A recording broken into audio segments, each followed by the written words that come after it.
روایت نمبر 10,328.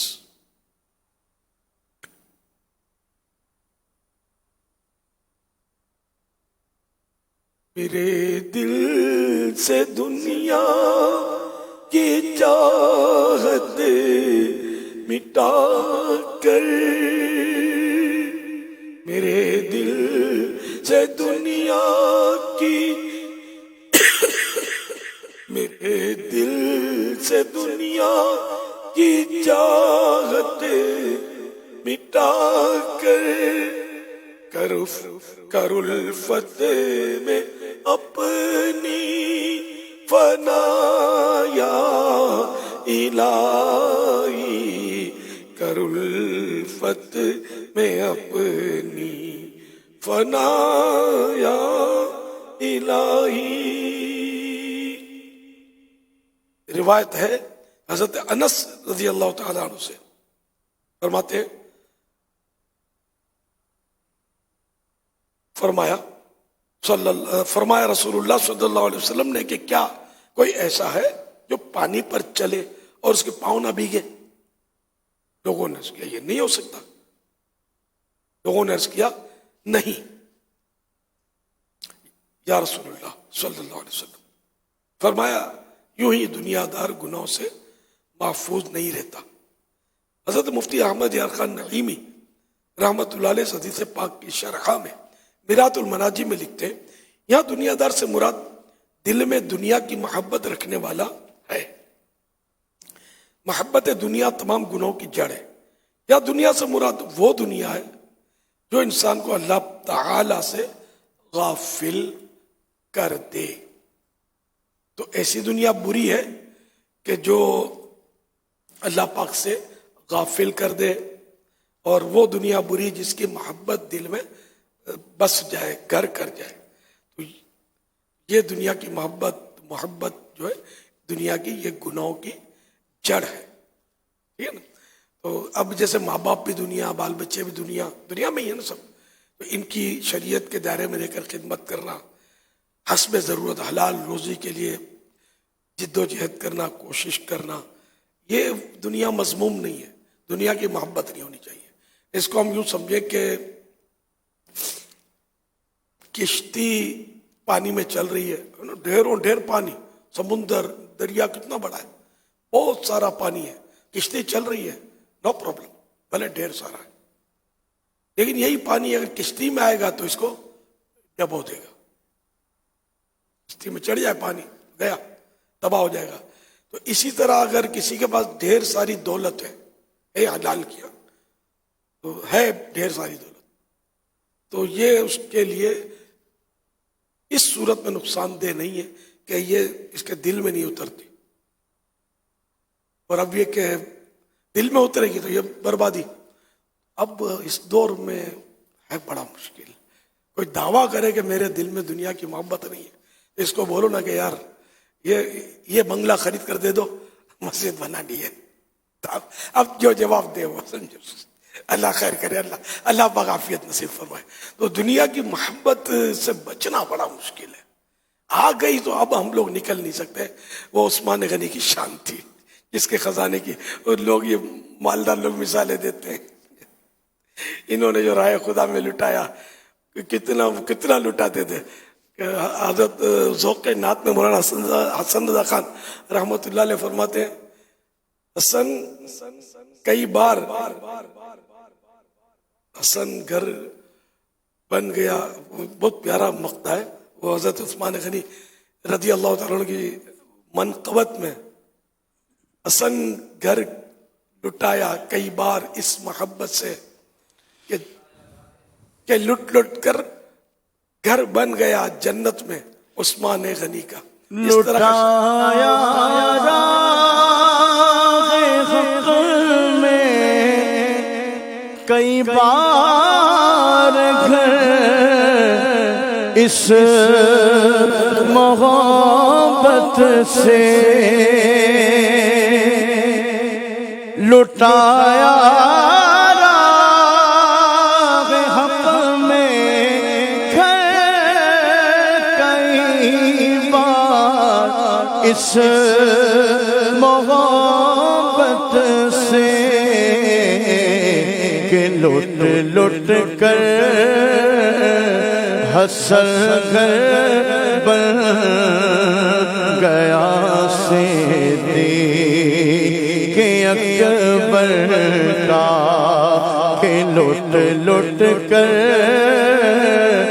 حسن گھر بن گیا صدیق اکبر کا۔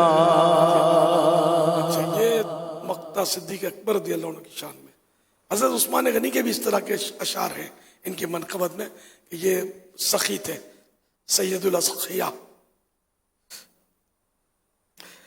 سب کو دنیا کی ہوس خوار لیے پھرتی ہے، خوار ذلیل و خوار ہے نا، سب کو دنیا کی ہوس خوار لیے پھرتی ہے، کون پھرتا ہے یہ مردار لیے، کون پھرتا ہے یہ مردار لیے پھرتی ہے۔ یہ کسی اور کا شعر ہے۔ بہرحال یہ کہ صدیق اکبر رضی اللہ عنہ کے پاس بھی مال تھا، لیکن خزانہ عثمان غنی کا مشہور، اور صحابہ میں سب سے زیادہ مشہور جو مالدار تھے صحابی وہ ہیں حضرت عبد الرحمن بن عوف رضی اللہ تعالیٰ عنہ۔ ان کا مال بھی صاف ستھرا، وہ 10 جنتی جو ہے نا خصوصی و عشرہ مبشرہ ان میں سے ایک ہیں حضرت عبد الرحمن بن عوف رضی اللہ تعالیٰ عنہ۔